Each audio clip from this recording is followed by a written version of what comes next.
Straight Shift with the Carjacked, the podcast that's all about cars, buying, selling, fixing, and driving, and sometimes pretty fast if you're the carjacker. Now, here's he is. Welcome everyone to the Straight Shift. Today I'm going to cover a topic that's a little bit heavier than the normal car-related topics that I cover on this podcast, but something happened very recently that motivated me to get this information out there to try and help people stay safe. 2 weeks ago, a very close friend of mine was violently attacked by a would-be carjacker in a parking lot here in Charlotte.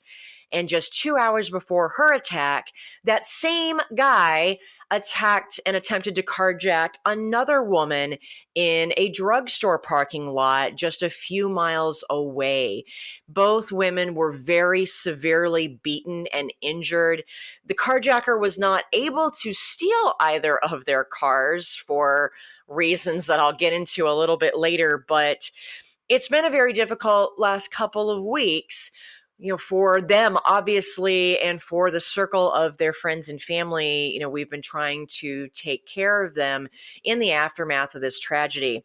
And so it got me thinking about carjackings. And, I know at least, the other woman, her name is Helena. I've actually been in contact with her. She's just an amazing, brave woman. She did a interview for one of the news stations to help get the word out to other people because she doesn't want what happened to her to happen to anyone else out there. So I really commend her bravery as well as my friend Diane's bravery in the face of this just horrible situation. So I thought, okay, let's talk about, car theft and carjacking. It's one of those things that we kind of get complacent. We think, this will never happen to me, especially here in the Charlotte, North Carolina area where we feel very safe in a lot of our neighborhoods. And, Charlotte isn't one of those places like LA or New York, where you think about carjackings happening every day. But the reality is they do. So I always believe that the best way to keep yourself safe from anything starts with keeping yourself informed, learning the true facts so you know what it is you really need to protect yourself from, especially since there's so much misinformation and myths out there. So I pulled some data from the FBI's website. I wanted to see really what is the prevalence of car thefts and carjackings in the United States and how has that trended over time? What is it like today versus what has it been like over the last several years? The FBI includes, when they look at car theft or automobile theft, they are looking at theft or attempted theft of cars, trucks, SUVs, but also buses, motorcycles, scooters, snowmobiles, pretty much anything that's classified as a motor vehicle. About $6 billion was lost to motor vehicle theft in 2017 alone. 2017 is the last published data that we have access to. And the average dollar loss per incident was almost $8,000. So this is costing us a boatload of money. It's crazy. One motor vehicle theft is reported every 41 seconds in the United States in 2017. That is a lot of car theft. It's actually been trending down over the past few decades, especially since 1991 when they really started tracking this information.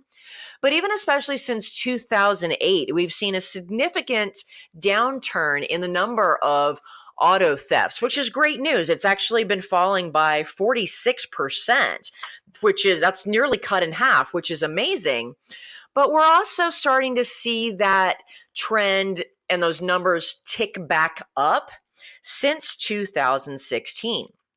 Now, the FBI and the National Crime Database, they are crediting, obviously, increased law enforcement efforts, as well as newer car technologies to the downtrends that we have been seeing. So Obviously, kudos to our law enforcement professionals out there that are working tirelessly under extraordinarily difficult circumstances and really crappy budget cuts to try and keep us safe.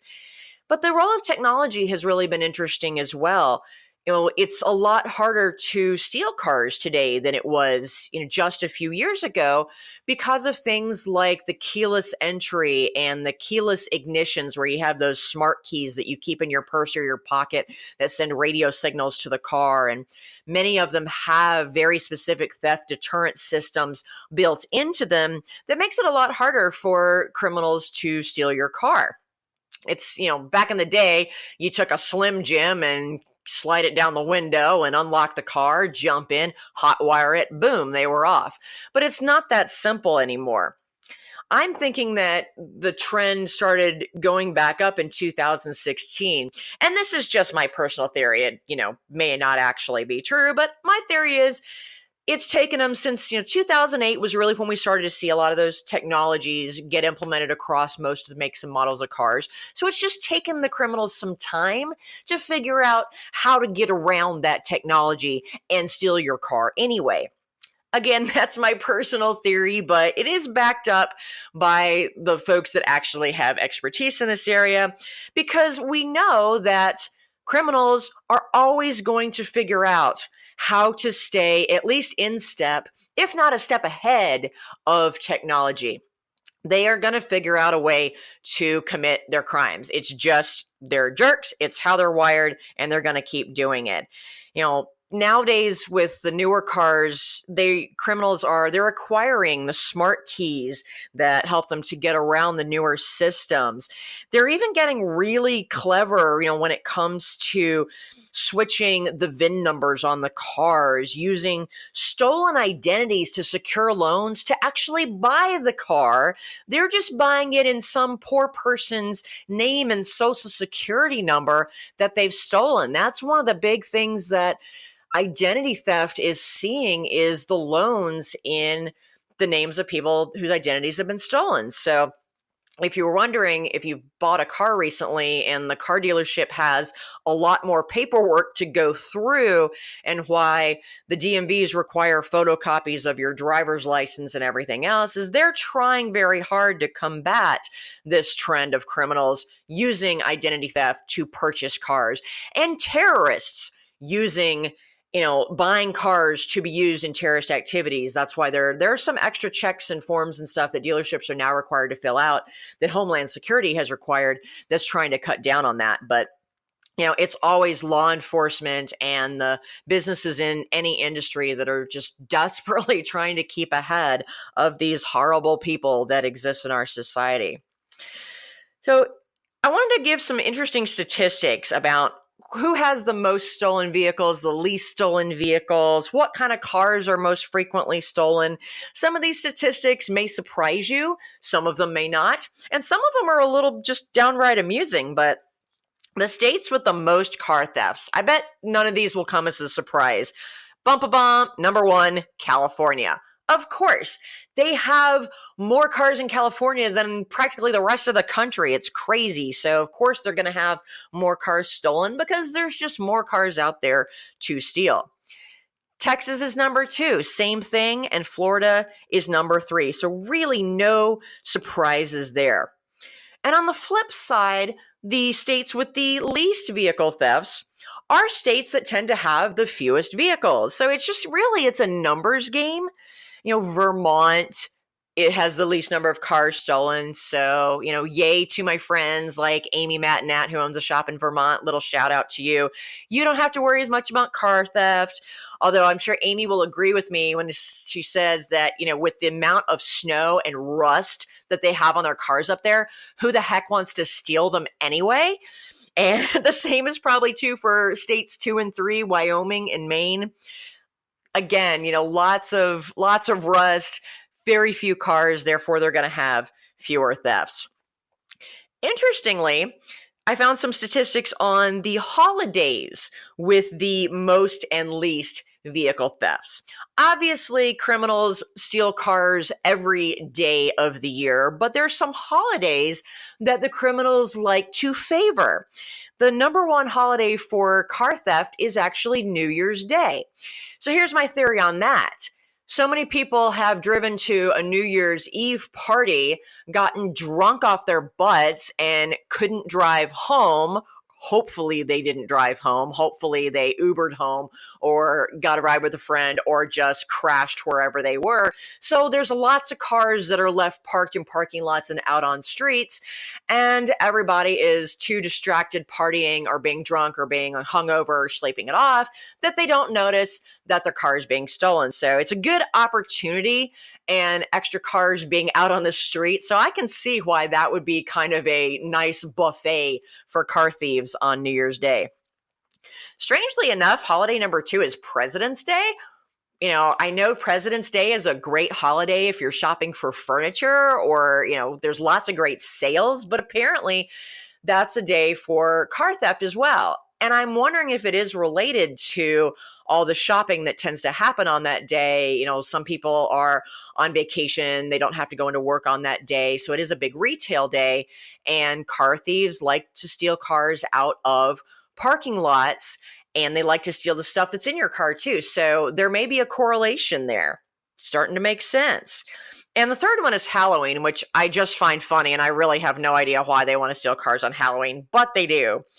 But interestingly enough, the least popular holiday to steal cars is Christmas Day. So I guess even car thieves are not going to be the Grinch who stole Christmas. So I guess they have to take time off as well. Now, a lot of people think that car thieves target newer cars, that they want to have the latest and greatest cars. And that is one of the biggest myths. The most stolen cars tend to be older cars, not newer ones. And there's a couple of reasons for this. Number one, the older cars are easier to steal because they don't tend to have all the fancy technology, and you can use a Slim Jim and hotwire it and boom, you're gone. But the biggest reason is demand for parts. Most cars are stolen to be chopped up and the parts sold on the black market. There are a number of different types of car thieves, but the biggest ones are the pros. There are big professional high-end car theft rings. It's a form of organized crime. And these are the guys that really know their stuff. They're the ones that are developing the technologies to overcome all the anti-theft technologies and efforts from law enforcement.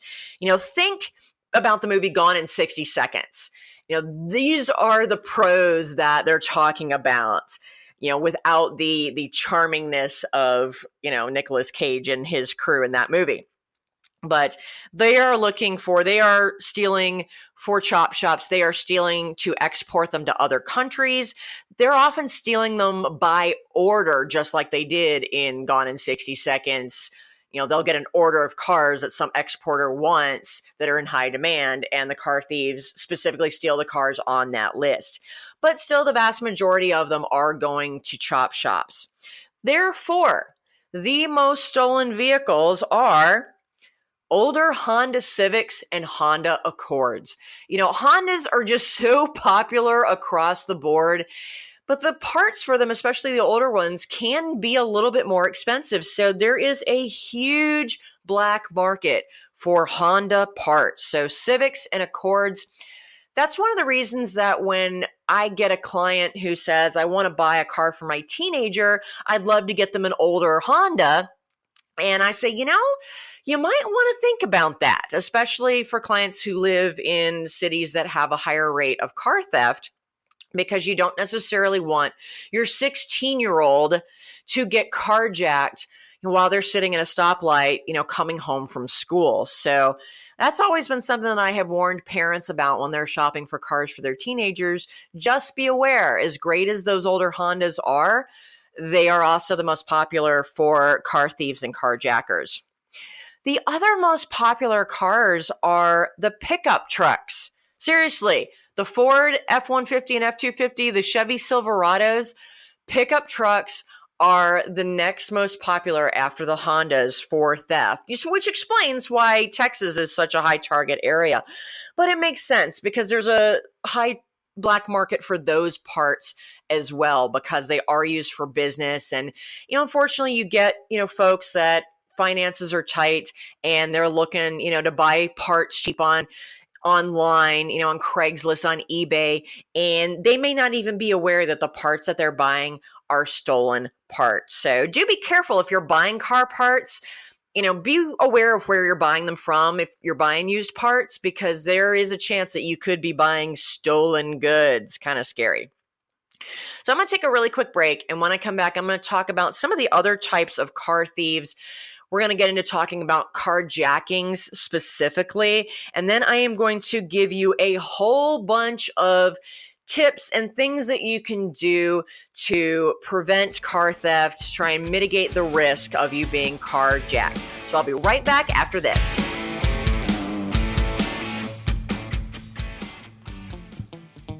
Do you hate car shopping? Do you worry about being taken advantage of, or about finding the right car at a fair price? Buying a car can be a frustrating and time-consuming experience. But what if you could get a great deal without having to do a ton of research, without having to haggle, and without the fear of buying a lemon? You can. As your personal car shopper, the Carjacked will help you pick the perfect car based on your unique lifestyle, budget, and personality. She'll handle all of the legwork and negotiating for you. All you have to do is sign the papers and take the keys. It's that easy. To learn how the Carjacked can save you time, money, and hassle on your next car purchase, give us a call at 888-575-2138. That's 888-575-2138. Or visit us on the web at thecarjacked.com. Automatic? We don't need no stinking automatic.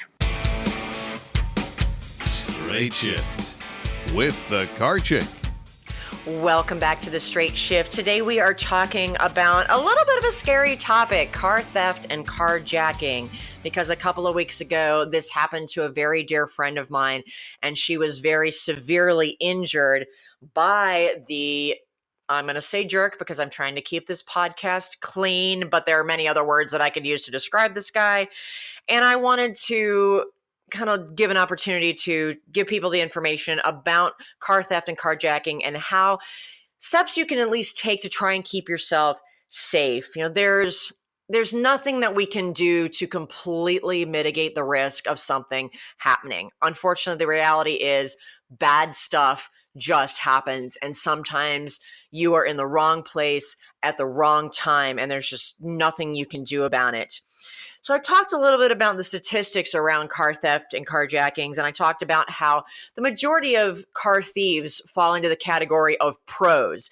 But there are a bunch of other ones that you need to be aware of that can actually be more dangerous than the professionals, because they're a little more crime of opportunity folks as opposed to well-organized and well-planned out crimes. There are the joyriders. This could be anything from bored, stupid teenagers to, just anybody. But they tend to prefer luxury or performance cars because their whole thing is, ooh, let's go for a joyride in this car that we clearly can't afford on our own and may never get the opportunity to drive again. So the good news is that those are usually recovered very, very quickly because they get their joyride in and then they ditch the car because they know it's going to be reported stolen very quickly. And they have a small window to have their fun before the cops catch them. Unfortunately, when those cars are recovered, they tend to have a significant amount of damage because the joyriders are idiots and they probably can't drive in the first place. So they steal the car, they go for a joyride, and they wreck it. Morons. But again, it's unfortunate. Your insurance covers it. Hopefully you have full insurance, but they're probably some of the least dangerous car thieves out there. Now we're going to get into carjacking. There's several different ways that carjackers operate. There's a group they do what's called bump and rob. They will drive behind you. They will specifically target you for whatever reason. Usually it's related to your car itself because they're looking for things like the Hondas and the pickup trucks or whatever that are going to, be the cars that are most likely to be able to part out. but they will follow you. And when you get stopped at a traffic light, they will slightly rear end you. Not enough to cause a lot of damage, but just give you that bump so that you realize you've been hit. And our natural instinct is then get out of the car, look at the damage, and confront the other person, get ready to call the cops, exchange insurance, the things that we normally do when you get rear-ended by someone who doesn't intend to, but is an idiot and can't drive. But these guys, what they'll do is as soon as you get out of the car, go look at the damage or to speak to them, that's when they will steal your car. When you get out of it, they might just push you down, grab the keys, jump in it, or they might be more violent than that. They might have a weapon. They might stick a gun in your face or a knife, and it can be really scary. So, if you get into one of these situations of someone rear ends you, very, very lightly, and you kind of look in your rearview mirror and they look really sketchy, or you just have a bad feeling, trust your gut, get out of there, go find a public place, to pull over, get their license plate if you can see it. You can always report it to the police later and say, I fled the scene because I felt uncomfortable. I feared that it was a carjacking situation. So, be aware of that. If someone rear ends you, is it a car accident or is this potentially a bump and rob situation? And finally, one of the scariest and most dangerous carjackers, and this was the situation that happened to my friend and another woman 2 weeks ago. This is the junkie / escapee. This guy that attacked my friend, he is a drug addict. He has a long history of cocaine abuse. He has been in and out of prison for violent crimes, particularly against women, for stealing cars, other types of property theft with deadly weapons. This guy's a real winner.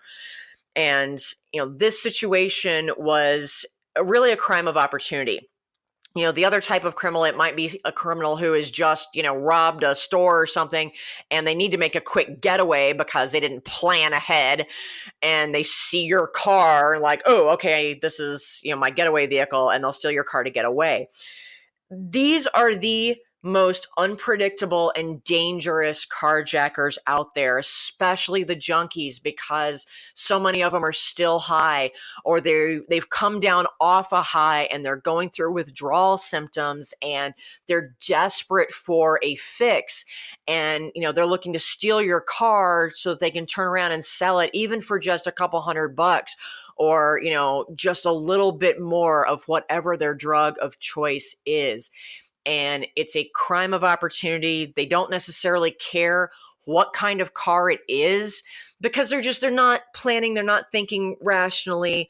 They're just screwed up people. And they also tend to be the most violent. Many of them will have a weapon and they will just as soon shoot you as anything else to get that car. They don't care. They are not strangers to violence. Violence does not bother them. It is usually their preferred method of interacting with anyone. So this is really scary. When this happened 2 weeks ago to my friend, the first woman who was attacked, she was just getting out of her car in the drugstore parking lot. This happened broad daylight, middle of a Saturday afternoon. There were plenty of other people around. Neither of these things happened in remotely a bad part of town. They were actually pretty nice parts of town, but it still happened. Helena just got out of her car like we all do. We pull into the parking lot, we get out of the car, we go into the store, we do our shopping. We don't think about it. It's a perfectly nice neighborhood. We're not thinking, oh my gosh, I've got to look around and make sure nobody's going to get me. We just don't think that way because these are normal parts of our everyday lives and places where we're comfortable. So please understand, nothing I'm going to say is going to be, targeted at the victims or blaming the victims. This was not either of their faults. The only person at blame here is the criminal.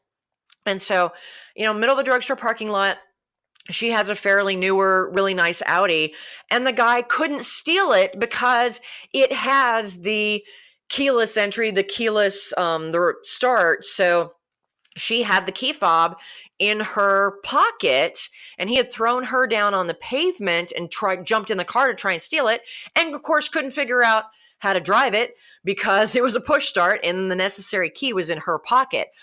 Unfortunately, that enraged him further, and he got out of the car and royally beat the snot out of her because he was so enraged and so angry. And, my heart goes out to her. I have been in touch with her. She's healing and she's in as good spirits as can be. She's an amazing, courageous woman. So, my love and my positive thoughts go out to Helena. And then the second situation with my friend Diane, 2 weeks later, she had pulled over into the parking lot at the bank in uptown Charlotte. Again, middle of Saturday afternoon, broad daylight, big bank parking lot with security cameras everywhere. You think a bank parking lot is safer than any other parking lot because they tend to have security guards and cameras and everything else. But it didn't matter to this guy. And so, he attempted to steal Diane's car and was thwarted by the manual transmission of her Honda Accord. So, there's a good example of a thief, being thwarted by both new and old, quote, technology. But again, it didn't stop him from severely beating her. And both women, unfortunately, had severe damage to their faces because he kept punching and punching and punching them. So it's terrifying that this can happen to anyone. So let's talk about some of the things that you can do to try and keep yourself and your vehicle safe from various types of car theft situations. Car thieves typically are looking for quick and easy because they want to be able to get away with it. So your goal is to not make it quick or easy for them. Obviously keep your vehicle locked at all times, even inside your own garage at your house.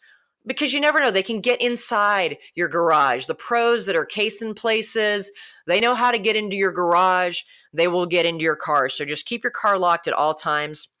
When you're driving the car, a lot of cars will automatically lock once you get up to, 10, 15 miles per hour, whatever. But anytime you get inside your car, immediately lock that door. It should be the first thing you do before you even turn the engine on.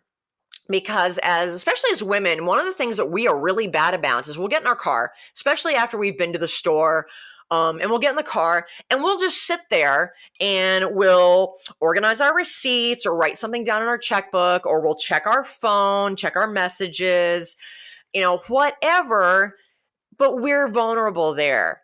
Anybody's vulnerable there, but the statistics show that women are even more vulnerable. And so get in your car, lock the door. And then if you need to check your messages or whatever, preferably check your messages before you leave the safety of the store. Really, when you get in your car, the only thing you should be doing is getting in the car, locking the door, putting on your seatbelt, setting your navigation if you need to, and then starting your car and driving off. That's the safest thing to do.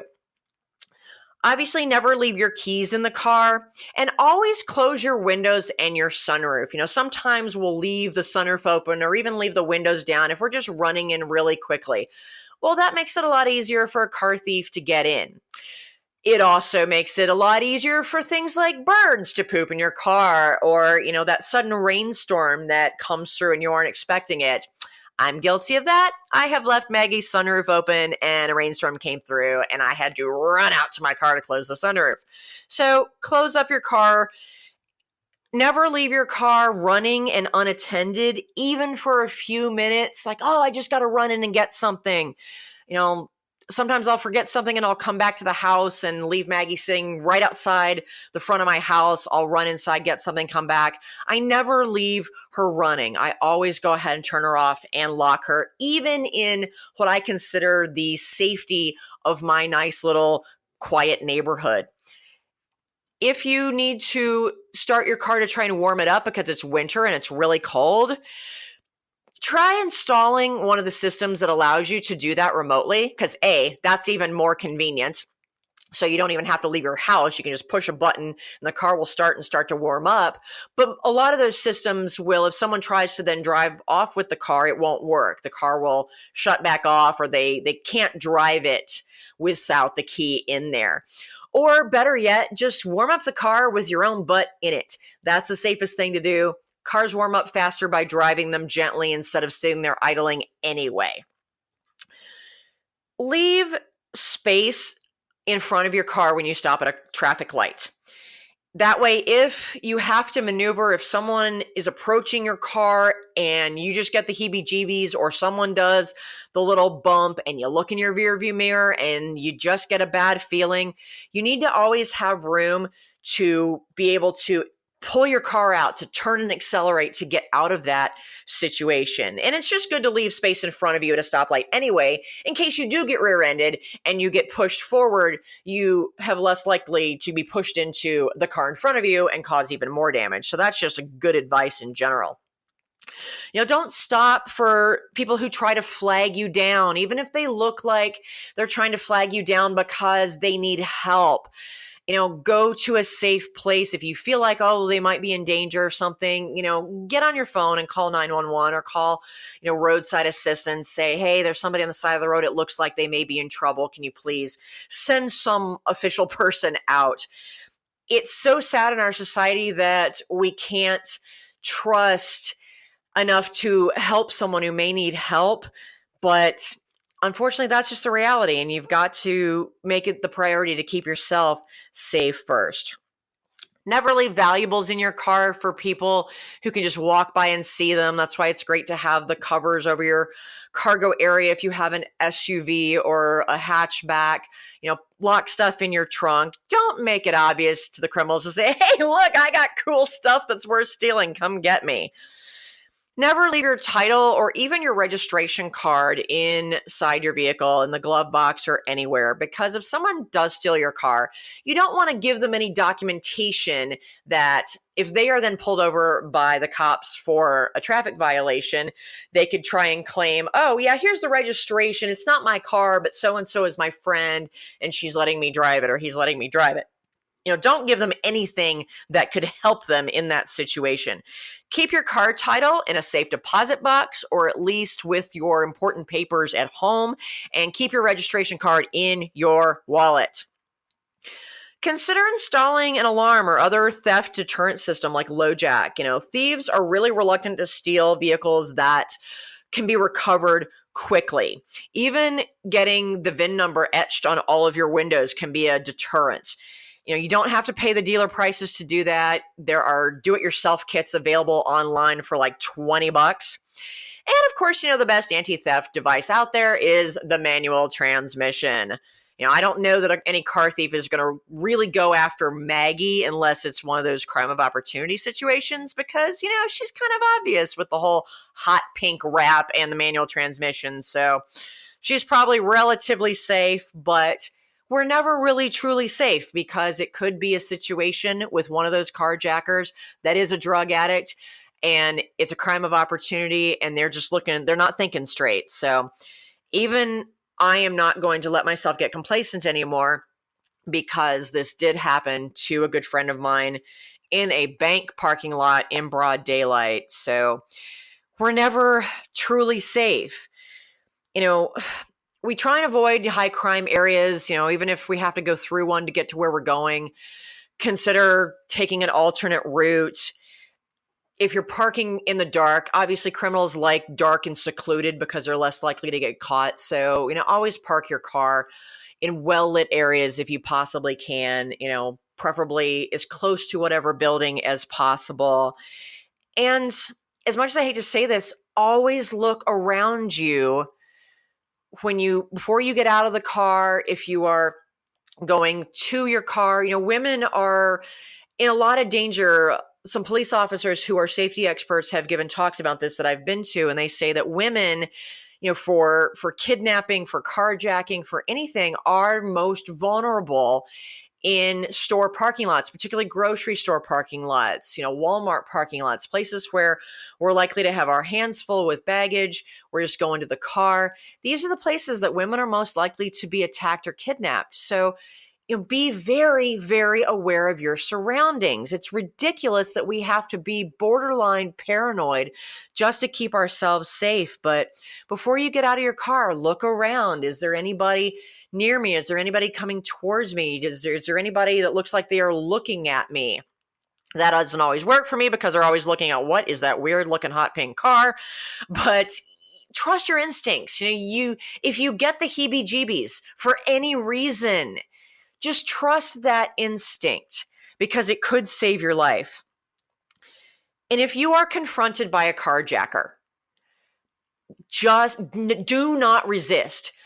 Toss your keys to them, hand your keys to them, and then run as fast as you can in the opposite direction. Our instinct is to try and protect our property. Like, no, you can't have my car. But cars can be replaced. People can't.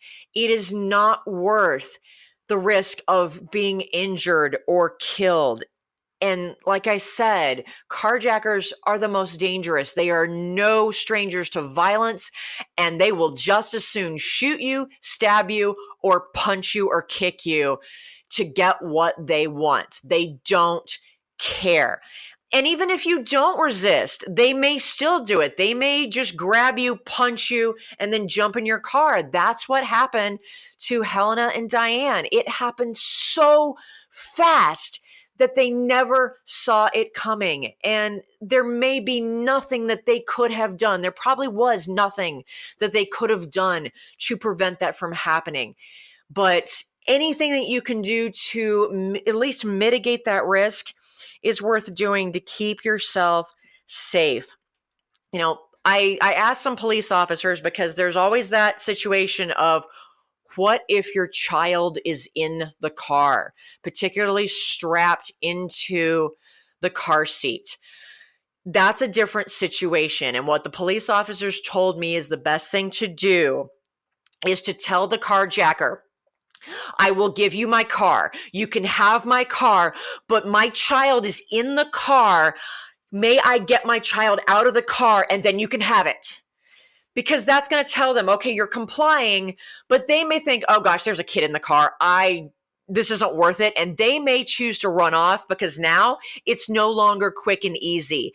And hopefully they will not want to have to deal with that situation. They will not want to steal a car that has a child inside it because now it's just a completely different ball game for them.